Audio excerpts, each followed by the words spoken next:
오늘 하나님 말씀은 사도행전 1장 6절에서 8절입니다. 일어서셔서 여러분이 6절 읽고 제가 6절 읽고 여러분 7절 읽고 8절은 같이 읽겠습니다.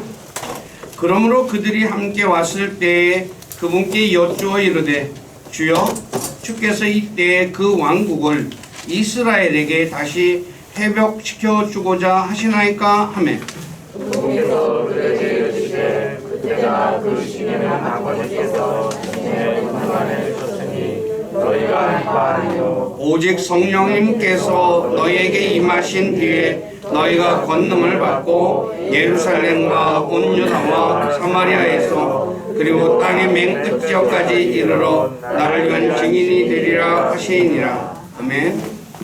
잠깐 기도하고 말씀 전하겠습니다. 아버지 하나님 감사합니다. 참 코로나로 인해서 지난 2년 동안 힘든 시간들을 보냈는데 또 새로운 변이로 인해서 더 우리의 마음이 움츠러들고 있습니다. 그러나 우리 주님께서 우리 교회 지체들을 지켜주시고 돌봐주시고 보호해 주셔서 참 건강하게 이렇게 지내게 도와주신 주님께 감사를 드립니다. 우리 사랑하는 모든 지체들 하나님의 은혜와 돌보심과 또 하나님의 선한 인도하심 속에 늘 주님 의지하고 살아갈 수 있도록 은혜도 주시고 또 힘도 주시고 지혜도 허락해 주시옵소서. 또 무엇보다도 오늘 참 이 해 마지막 달 12월 달을 맞이해서 첫 번째 주간에 이렇게 첫째 날 우리를 구원하신 아버지 앞에 나와 찬양하며 예배를 드리며 또 기록된 말씀을 통해서 사도행전 1장 6절에서 8절의 말씀을 읽고 들었습니다. 이 말씀을 통해 주님이 우리에게 가르쳐 주시고자 하는 것을 우리가 배우기를 원합니다. 우리에게 지혜와 이해력을 주셔서 깨닫게 하시고 그래서 자신을 돌아보게 하시고 잘못된 것이 있으면 고치고 또 부족한 것이 있으면 채워서 주님 앞에 바르게 살아가는 우리 교회 모두가 되도록 우리를 진리 가운데로 이끌어 주시고 영광을 받으시옵소서. 부족한 자를 이곳에 세워서 하나님의 말씀을 전하게 하신 아버지께 감사를 드립니다. 인간의 생각이나 뜻을 전하지 않게 하시고 오직 살아계신 하나님의 말씀만을 신실하게 전해서 말씀을 듣는 우리 지체들을 말씀 위에 굳건하게 세워주는 저가 되기를 원합니다. 저의 생각과 입술을 붙잡아 주시고 주님의 선한 도구로 사용하셔서 주님만 홀로 영광을 받으시옵소서. 남은 시간을 주님께 의탁하며 우리 주 예수 그리스도의 이름 안에서 기도드립니다. 아멘. 오늘 말씀은 부활하신 예수님께서 제자들과 많은 사람들에게 40일 동안 자신을 보이면서 하나님의 왕국에 관한 것을 말씀하시고 그리고 예루살렘을 떠나지 말고 아버지께서 약속하신 것, 즉 성령님으로 침례받을 때까지 기다리라 라고 말씀하셨죠. 그래서 제자들이 예수님에게 주여 주께서 이때에 그 왕국을 이스라엘에게 다시 회복시켜 주시고자 하나이까 라고 하자 예수님께서 그 때와 시기는 즉 이스라엘이 회복되는 때와 시기는 아버지께서 자신의 권능 안에 두셨으니 너희가 알 바 아니오 라고 말씀하시면서 제자들에게 성령님께서 너희에게 임하신 뒤에 너희가 권능을 받고 예루살렘과 온 유대와 사마리아와 땅의 맨 끝 지역까지 나를 위한 증인이 되리라 라고 말씀하셨습니다. 그래서 오늘은 주님의 재림의 때와 시기라는 제목으로 말씀을 드리고 다음 주에는 이 8절 가지고 우리가 흔히 말하는 예수님의 지상명령인 복음 전파에 대해서 말씀을 전하겠습니다. 제가 왜 재림의 때와 시기라고 제목을 전하느냐면 이스라엘의 회복은 주님께서 재림하시면 이루어지기 때문입니다. 즉 재림과 이스라엘 회복은 같이 일어나는 것입니다.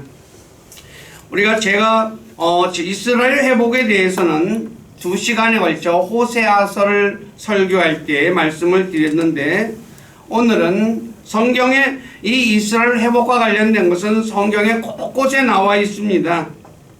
그리고 이스라엘, 주님이 재림하시면 이스라엘은 가나안 땅으로 돌아올 것이며 세계의 으뜸 국가가 될 것입니다.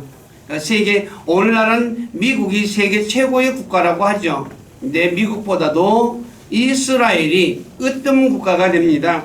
이 내용은 이사야 60장 14, 15절에 있는데 제가 한번 읽어드리겠습니다.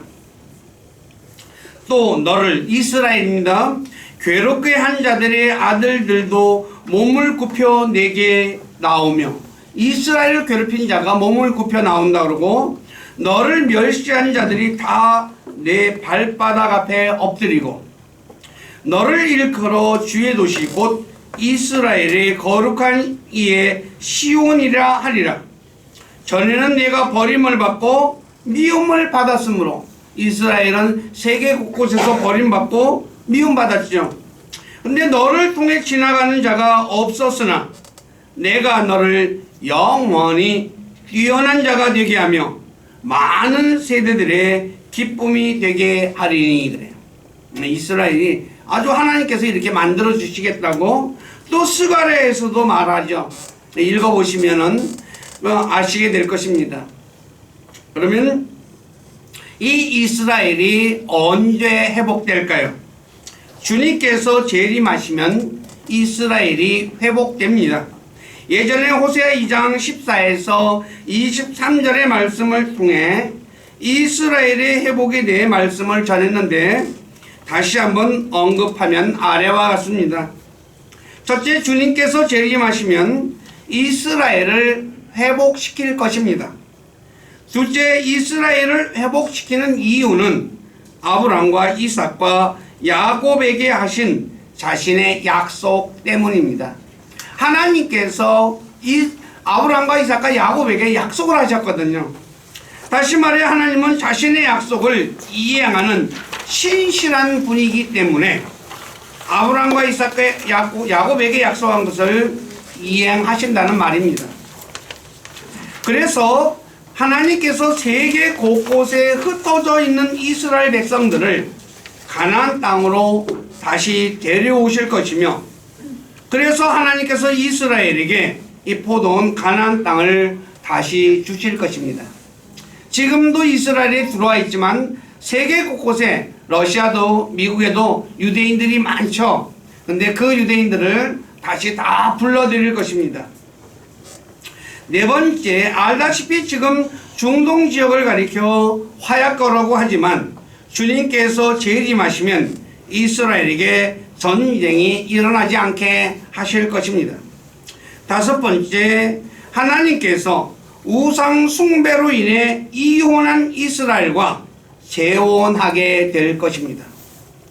그리고 여섯 번째, 이스라엘 백성들은 하나님의 국류를 입어 다시 하나님의 백성이 될 것이며, 이스라엘은 하나님을 나의 하나님이라 부를 것이라고 전했습니다. 자, 그래서 제자들은 이스라엘의 이런 회복을 기다리고 있었기에 주님께서 부활하셔서 하나님의 왕국에 대해 말씀하실 때, 주여, 주께서 이때에 그 왕국을 이스라엘에게 다시 회복시켜 주시고자 하나이까? 라고 질문한 것입니다. 오늘 저와 여러분들은 어떻습니까? 주님의 제자들처럼 주님의 재림을 기다리고 있습니까? 아니면 기다리고 있지 않습니까? 아마 기다리는 분들도 있을 것이고 기다리지 않는 분들도 있을 것입니다. 기다리는 분들은 이 세상에 소망이 없기 때문에 기다릴 것이고, 기다리지 않는 분들은 롯이 소돔을 볼 때 주의 동상 같고 이집트 같아 보였듯이 이 세상이 너무나 좋기 때문에 기다리지 않을 것입니다. 자, 그러면 제자들은 왜 이스라엘의 회복에 대해 소망을 가지고 있었을까요? 왜 주님이? 아마도 예수님께서 왕자에 앉으시면, 주님이 재림하시면 왕자에 앉죠? 한 자리 차지하고 싶은 마음이 있었기 때문일 것입니다. 이것은 마태복음 20장 20에서 24절에 기록되어 있습니다. 제가 읽어드릴게요. 그때 세베대의 아들들의 어머니가 자기 아들들과 함께 그분께 나와 그분께 경배하며 그분에게서 무엇인가를 바라매 그분께서 그녀에게 이르시되 내가 무엇을 원하느냐 하시니 그녀가 그분께 이르되 주의 왕국에서 나의 이 두 아들을, 야고보와 요한입니다. 하나는 주의 오른편에 다른 하나는 왼편에 앉는 것을 허락하옵소서. 예수님이 왕국에 앉으면 좌의정, 이제 우리가 흔히 말하는 대로 좌의정, 우의정 자리에 앉게 해달라는 겁니다. 그러니까 예수님께서 응답하여 이르시되 너희가 구하는 것을 너희가 알지 못하는도다. 내가 마실 잔을 너희가 마실 수 있으며 나를 잠기게 한 그 침례로 침례를 받을 수 있느냐 하시니 그들이 그분께 이르되 우리가 할 수 있나이다 하며 그분께서 그들에게 이르시되 너희가 참으로 내 잔을 마시고 나를 잠기게 한 그 침례로 침례를 받으려니와 내 오른편과 내 왼편에 앉는 것은 내가 줄 것이 아니라 다만 내 아버지께서 누구를 위해 그것을 예비하셨든지 그들이 그것을 받을 것이니라 하시니라. 그 10명이 그것을 듣고 두 형제에게 분개하거늘. 그래요. 세베대의 어머니가 예수님에게 왕자에 앉으실 때 자신의 두 아들을 예수님의 좌우편에 앉게 해달라고 요청을 하자 24절에 보면 다른 10명이 두 형제에게 분개했다라고 말하고 있습니다. 왜 10명의 제자들이 야고보와 요한에게 분개했습니까? 자신들이 앉고 싶은데 선수를 빼앗겼기 때문이 아닙니까? 만일 이스라엘이 회복되지 않는다면 제자들이 이렇게 분개할 수 있었을까요? 분개할 필요가 없었을 것입니다. 무엇보다도 마태복음 19장 27에서 29절에 예수님께서도 모든 것을 버리고 자신을 따른 제자들에게 12왕자에 앉아 이스라엘의 12지파를 재판할 것을 말씀하셨습니다. 다같이 한번 마태복음 19장 27, 28절을 한번 읽어보시기 바랍니다. 시작. 예수가 그분께 응답하여 이르되 오소서 우리가 모든 것을 버리고 주를 따라 싸우니 그런즉 우리가 무엇을 얻으리까 하매 예수님께서 그들에게 이르시되 진실로 내가 너희에게 이르노니 다시 나게 하는 때 곧 사람의 아들이 자기의 영광의 왕자에 앉을 때 나를 따른 너희도 12왕자에 앉아 이스라엘의 12지파를 재판하리라. 예수님께서 자신의 제자들에게 12왕자에 앉을 것을 분명히 얘기했죠. 그러니 제자들 입장에서는 이스라엘이 회복되는 것에 관심을 가질 수밖에 없었던 것이에요. 그럴까요? 안 그럴까요? 왕자에 앉게 해준다는데 그러니 당연히 관심을 가질 수밖에 없죠. 오늘 저와 여러분들은 어떻습니까? 제자들처럼 주님께서 재림하셔서 왕자에 앉으실 때 주님과 함께 왕자에 앉고자 하십니까? 아니면 관심조차 없습니까? 요한계시록 3장 21절에 보면 이기는 자에게는 나 역시 이긴 뒤에 내 아버지와 함께 그분의 왕자에 앉게 된 것 같이 나와 함께 내 왕자에 앉는 것을 내가 허락하겠다고 말씀하셨습니다. 바로 저와 여러분들이 세상을 이기고 살아가면 나중에 주님께서 앉았던 그 왕자에 함께 앉는 그런 놀라운 은혜가 주어진다는 말이죠. 그래서 사도 바울은 주님께서 자신에게 주실 크라운을 위해서 왕관을 위해 열심히 살았던 것입니다. 디모데후서 4장 7, 8절을 제가 읽어드리겠습니다. 내가 선한 싸움을 싸우고 나의 달려갈 길을 마치고 믿음을 지켰은즉 이후로는 나를 위해 의의 환 크라운입니다. 왕관을 예비되어 있나니 주 곧 의로우신 심판자께서 그날에 그것을 내게 주실 것이요 내게만 아니라 그분의 나타나심을 사랑하는 모든 자들에게도 주시리라. 바울에게만 주는 것이 아니라 바울처럼 주님의 나타남을 사랑하는 모든 사람에게 왕관을 주시겠다고 말씀하셨습니다. 왜 사도 바울이 그러니까 이렇게 살았느냐는 거죠. 하나님의 높은 부르심의 상을 바로 받기 위해서입니다. 바로 상을 받기 위해서 이렇게 뛰어달렸던 것이에요. 빌립보서 3장 12, 14절을 제가 읽어드리겠습니다. 나는 내가 이미 도달한 것처럼 말하지 아니하며 이미 완전한 것처럼 말하지 아니하고 다만 그리스도 예수님께서 나를 붙잡아 이루시고자 하신 그것을 붙잡으려고 뒤따라 가노라. 형제들아, 나는 내가 이미 붙잡은 줄로 여기지 아니하고 다만 이 한 가지 일을 행하나니 곧 뒤에 있는 그것들은 잊어버리고 앞에 있는 그것들에 도달하려 나아가 그리스도 예수님 안에서 하나님의 높은 부르심의 상을 받으려고 표대를 향해 밀고 나아가노라. 뒤돌아보지 않고 오직 그 상을 바라보고 달려갔다고 말하고 있습니다. 그래서 사도 바울은 아그리빠 왕과 베스도 총독에게 자신이 결박당한 것을 빼고 나와 같이 되기를 바란다고 사도행전 26장 29절에 말씀하셨던 거죠. 만약에 바울이 이런 상이 없었다면 그가 그렇게 살 이유가 있을까요? 없을까요? 그리고 왕과 총독에게 당시 유대 땅을 다스리는 왕과 그것을 또 위에서 관리 감독하는 로마의 총독 앞에서 이렇게 말할 수 있을까요? 세상에서 누가 더 높습니까? 왕이 높습니까? 총독이 높습니까? 바울이 높습니까? 왕과 총독이 보기엔 바울은 하찮은 사람입니다. 근데 그는 이 상이 있기 때문에 당신들도 나와 같이 되기를 원합니다 라고 말했던 거예요. 이것이 아니라면, 상이 없다면 그가 이렇게 말할 이유가 있을까요? 없을까요? 없지 않습니까? 하나님께서 우리를 위해 예비한 상속력은 엄청난 것입니다. 사도 바울은 에베소 1장 19에서 17절에 우리 지각의 눈을 밝혀줘서 하나님의 부르심의 소망이 무엇이며 성도들 안에 있는 그분의 상속유업의 영광이 얼마나 풍성하며 그분의 강력한 권능의 활동에 따라 믿는 우리에게 베푸신 바 그분의 지극히 큰 권능이 어떤 것인지 너희가 알게 하시기를 구하노라 라고 말해요. 이걸 알아야지 어떻게 해요? 그렇게 살 수 있다는 거죠. 모르니까 어떻게 해요? 그걸 위해서 기도했던 것입니다.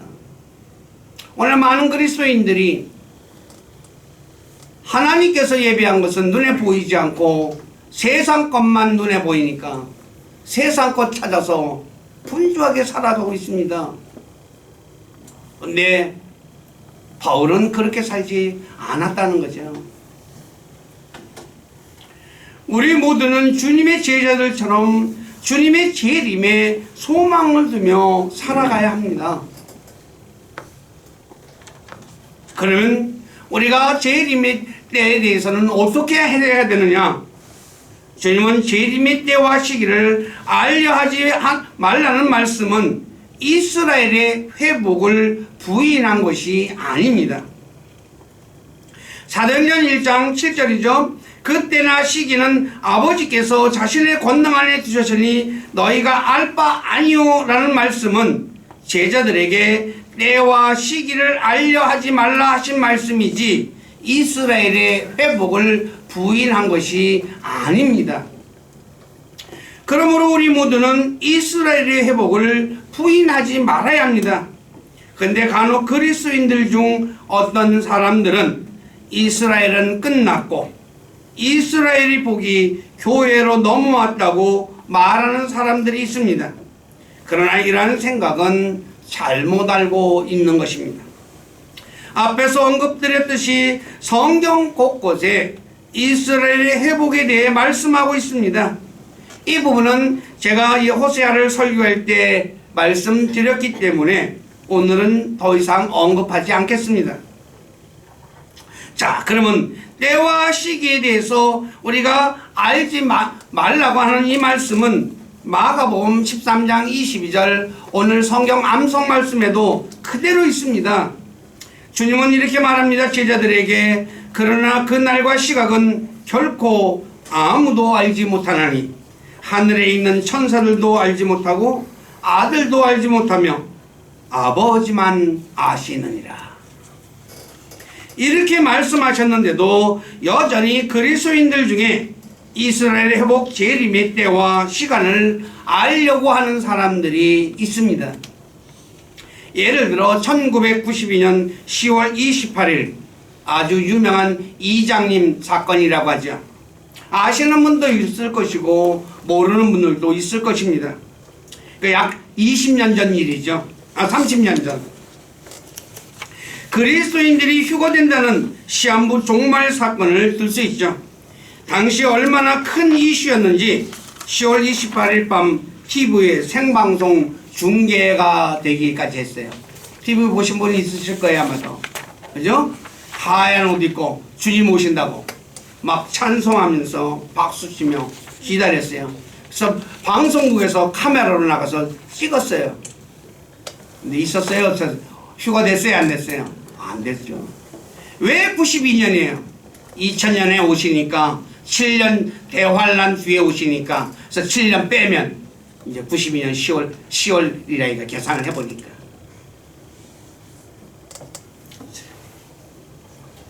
아무 일도 일어나지 않았죠. 한마디로 세상 사람들에게 웃음거리밖에 되지 않았어요. 왜 이렇게 됐습니까?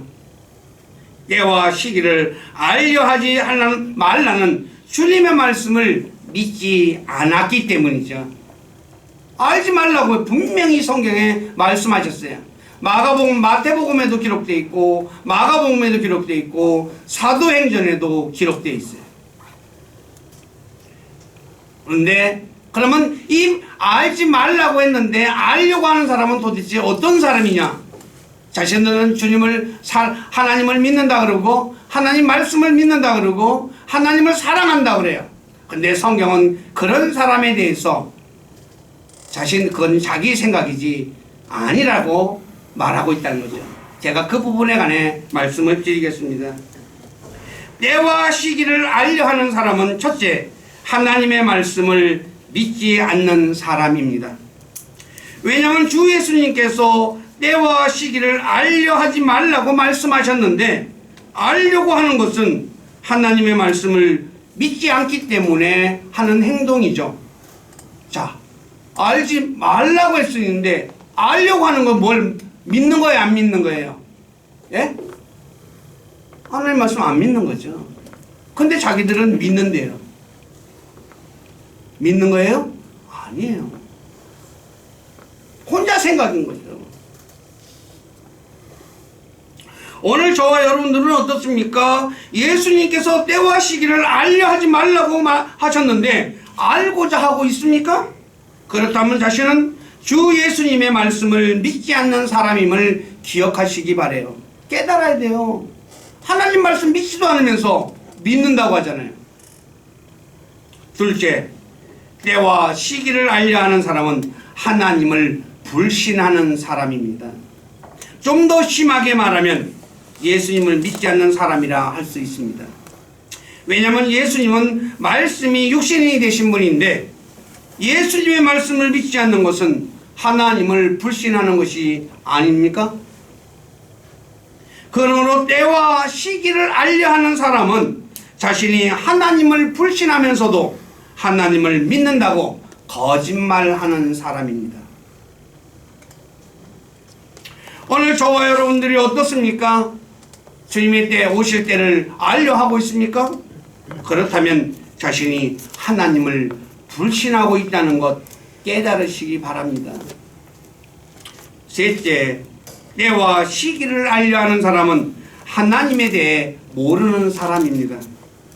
왜냐하면 하나님을 아는 사람은 하나님의 명령을 지키는 사람이기 때문입니다. 요한일서 2장 3, 4절에 이렇게 말합니다. 또 우리가 그분의 명령들을 지키면 이로써 우리가 그분을 아는 줄 아노라. 내가 그분을 아노라 하면서 그분의 명령들을 지키지 아니하는 자는 거짓말하는 자요 진리가 그 속에 있지 아니하니 그래요. 자, 때와 시기를 알려하지 말라고 했습니다. 그러니 알려고 한다면 어떻게 했습니까? 하나님을 모르는 거 아닙니까? 명령을 안 지키니까. 그런데 자기가 하나님 안다고 착각하는 거죠. 그렇지 않습니까? 알려고 하면 하나님을 아는 사람은 명령을 지킨다 그랬어요. 주님이 때와 시기를 알려고 하지 말라고 명령하지 않았습니까? 오늘 저와 여러분들은 때와 시기를 알려하지 말라고 했는데 알고자 하고 있습니까? 그렇다면 자신이 하나님을 모르면서 안다고 착각하고 있다는 것 깨달으시기 바랍니다. 넷째, 때와 시기를 알려하는 사람은 하나님을 거역하는 사람입니다. 왜냐하면 주님께서 알려하지 말라는 명령을 거역하여 알고자 하기 때문입니다. 성경은 하나님을 거역하는 사람에 대해 사무엘상 15장 23절에 보면 마술대와 같다라고 말하고 있습니다. 사무엘상 15장 23절에 이렇게 기록하고 있습니다. 거역하는 것은 마술대와 같고. 사울이 하나님의 명령을 거역했죠. 아말렉 족속을 다 죽이라고 그랬어요. 근데 안 죽였죠. 좋은 것 왕도 살려주고 좋은 것도 남겨놓고 그랬죠. 거역했어요. 근데 마술대와 같다 그랬죠. 그러므로 때와 시기를 알려하는 사람은 마술대와 같은 죄를 짓고 있다는 것 잊지 마시기 바랍니다. 넷째, 때와 시기를 알려하는 사람은 하나님을 존중하지 않고 멸시하는 사람입니다. 왜냐하면 하나님을 존중하는 사람은 하나님의 말씀을 따라 사는 사람이기 때문입니다. 그런데 하나님의 말씀에 때와 시기를 알려하지 말라고 하셨는데 자신의 생각대로 때와 시기를 알려하기 때문에 하나님을 멸시하는 거죠. 사무엘상 2장 12, 16절에 보면 엘리의 아들들은 자기가 하고 싶은 대로 행동한 사람입니다. 하나님께 드리는 헌물을 갖다가 지가 먼저 중간에 가로채잖아요. 자기 생각, 자기 마음대로 하는 거예요. 그런데 주님께서는 이 엘리의 아들들을 가리켜 사무엘상 2장 12절에 보면 주를 알지 못했다라고 말하고 있고, 또 사무엘상 2장 30절에 보면 주님께서 이들에게 말하기를 나를 존중하는 자는 내가 존중하고 나를 멸시하는 자를 소홀히 하겠다라고 말씀하셨듯이 이들은 주님을 멸시했던 거죠. 그래서 어떻게 됐습니까? 주님이 소홀히 하니까 전쟁에 나가서 하루에 다 죽어버려요.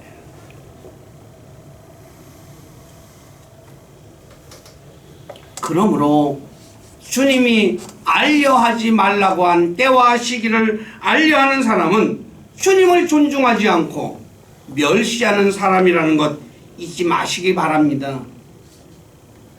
다섯째, 때와 시기를 알려하는 사람은 하나님을 사랑하는 사람이 아닙니다. 왜냐하면 요한복음 14장 21절에 예수님께서 자신을 사랑하는 사람은 자신의 명령을 지키는 사람이라고 말씀하셨기 때문이죠. 요한복음 14장 21절 제가 읽어드릴게요.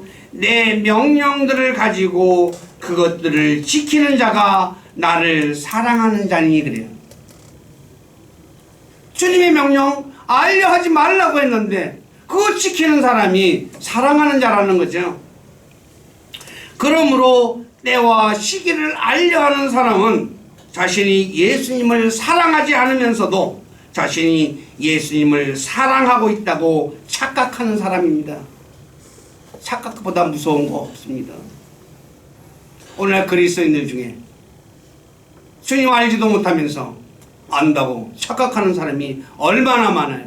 주님 사랑하지도 않으면서 주님 사랑한다고 착각하는 사람이 너무나 많습니다.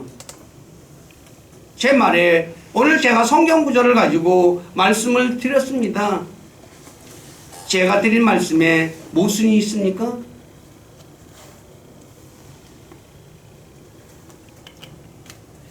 살펴보았듯이 때와 시기를 알려하는 사람은 하나님을 안 믿는 사람입니다. 하나님을 알지 못하고 하나님께 불순종하고 하나님 멸시하며 주 예수님을 사랑하지 않는 사람입니다. 그러므로 우리 교회 모두는 하나님을 믿고 하나님을 알고 하나님께 순종하며 하나님을 존중하고 하나님을 사랑하는 그리스도인들로 주님의 재림의 때와 시기를 알고자 하지 말아야 할 것입니다. 그러한 분들이 되시기를 주님의 이름으로 부탁드립니다. 넷째, 왜 주님은 제자들에게 때와 시기에 대해 알려하지 말라 하셨을까요?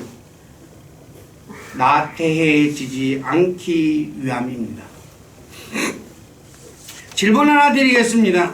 평소에 공부하지 않는 학생이 기말 시험 날짜 안다고 더 공부 열심히 할까요? 예? 평소에 공부 안 하는 학생이 안 하죠.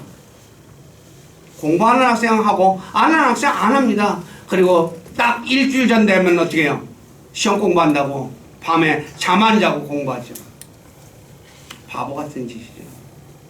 성적이 나옵니까? 안 나와요. 모르겠습니다. 한 몇 문제는 더 맞히려는지 몰라요.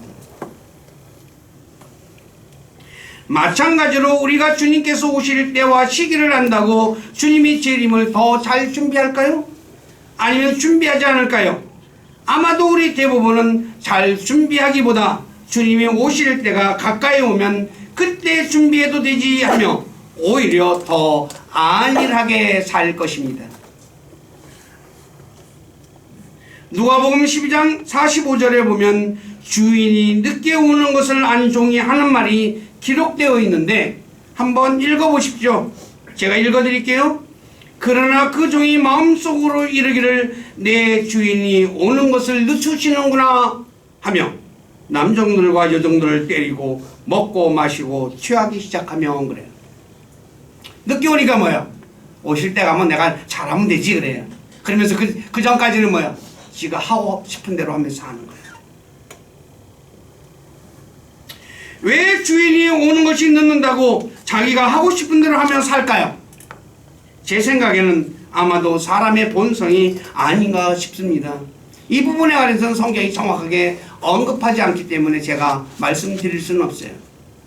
저 역시도 아마도 예를 들어서 만약에 진짜 뭐 몇 년 뒤에 오신다 그러면 그 전까지는 하고 싶은 대로 하고 그 다음에 그때 다 돼가지고 내가 어떻게 해요?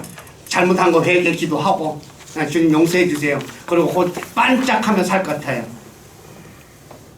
저도 그럴 것 같아요. 여러분들은 안 그럴 것 같아요? 그러므로 그리스도인들은 주님께서 오실 때와 시간을 알려하지 말고 현재 자신에게 맡겨진 일에 최선을 다하며 살아야 합니다. 마가복음 13장 33에서 37절을 한번 읽어보시기 바랍니다. 다 같이 시작. 깨어 기도하라. 그때가 언제인지 너희가 알지 못하느니라. 사람의 아들은 마치 자기 집을 받아 멀리 열리를 때 자기 종들에게 문의를 두어 각 사람에게 일을 맡기고 문지기에 깨어있으라고 명령하는 어떤 사람과 같나니 그러므로 너희는 깨어있으라. 집주인이 어느 때에 올지 저물 때일지 한밤중일지 다불 때일지 아침녘일지 너희가 알지 못하느니라. 그가 갑자기 와서 너희가 자는 것을 보지 않도록 하라. 깨어있으라. 내가 너희에게 말하는 것은 모든 사람에게 말하는 것이니라. 모든 사람에게 말합니다. 깨어있으라. 그러므로 우리 모두는 깨어있어 주님께서 오실 때 부끄럽지 않는 그리스도인들이 되어야 할 것입니다. 자, 그러면 현재 해야 할 일은 무엇일까요? 두 가지입니다. 하나는 순결한 삶을 사는 것이며 다른 하나는 복음을 전파하는 것입니다. 요한일서 3장 2, 3절에 보면 주님께서 나타나시면 우리가 그분과 같이 될 것이며 주님께서 계신 그대로 볼 것이라 말씀하시면서 주님 안에서 이 소망을 가진 자는 주님께서 순결하신 것 같이 자신을 순결하게 해야 한다라고 말하고 있어요. 깨끗하게 살아가는 거죠. 왜 순결하게 살아야 할까요? 그리스도인들은 주님과 결혼할 신부이기 때문입니다. 세상에서도 결혼을 앞둔 신부가 어떻게 삽니까? 자신이 하고 싶은 대로 하며 삽니까? 아니면 자신을 아름답게 가꾸며 삽니까? 아마도 날짜 잡아놓으면 어떻게 돼요? 마사지도 받으러 다니고 아주 그냥 다 하죠. 그러므로 우리 모두는 자신을 순결하게 하여 주님께서 오실 때 반갑게 맞이하는 분들이 되어야 한다는 거죠. 그리고 다른 하나는 사도행전 1장 8절 말씀대로 예루살렘과 온 유다와 사마리아와 땅의 맨 끝 지역까지 주님의 증인이 되는 것입니다. 오늘날 그리스도인들이 지상명령이라고 하는 복음 전파입니다. 이 부분에 관해서는 제가 다음 주에 자세하게 말씀을 드리도록 하겠습니다. 자, 말씀 정리합니다. 주님은 이스라엘의 회복에 관심이 많은 제자들에게 때와 시기는 너희 알 바가 아니라고 말씀하셨습니다. 그러므로 우리 모두는 우리 주님께서 오실 때와 시기에 관심을 갖지 말고 자신에게 맡겨진 일에 최선을 다하며 순결하게 사시고 그리고 또 주변 사람들에게 복음을 증거하며 사는 분들이 되시기를 주님의 이름으로 간절히 부탁드립니다. 기도하겠습니다. 아버지 하나님, 오늘 부족한 자가 사도행전 1장 6에서 8절의 말씀을 통해 제자들이 이스라엘 회복의 때와 시기에 대해서 주님께 질문했을 때 때와 시기는 너희 알 바 아니라고 말씀하셨습니다. 그래서 부족한 자가 주님의 재림의 때와 시기에 대해서 말씀을 드렸습니다.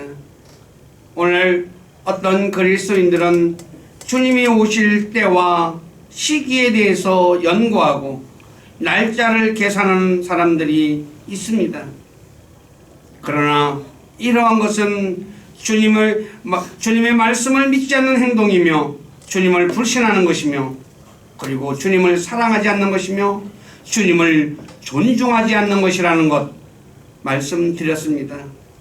우리 사랑하는 지체들, 주님이 하지 말라고 하는 거 행하는 어리석은 사람 단 한 사람도 없도록 우리 주님께서 우리 사랑하는 지체들을 일깨워 주시고 그리고 현재 내가 해야 할 일, 바로 내게 맡겨진 일에 최선을 다하고 순결하게 살아서 주님이 오실 때 반갑게 맞이하는 우리 교회 모두가 되도록 그런 삶을 살아가도록 주님께서 힘주시고 은혜 주시고 도와주시옵소서. 그래서 주님께서 오실 때 주님 앞에서 잘했다 칭찬받고 많은 것으로 보상받는 복된 그리스도인으로 살아가도록 복 주시고 홀로 찬송과 존귀와 영광을 받으시옵소서. 저희들의 삶을 주님께 의탁하며 우리 주 예수 그리스도 이름 안에서 기도드립니다.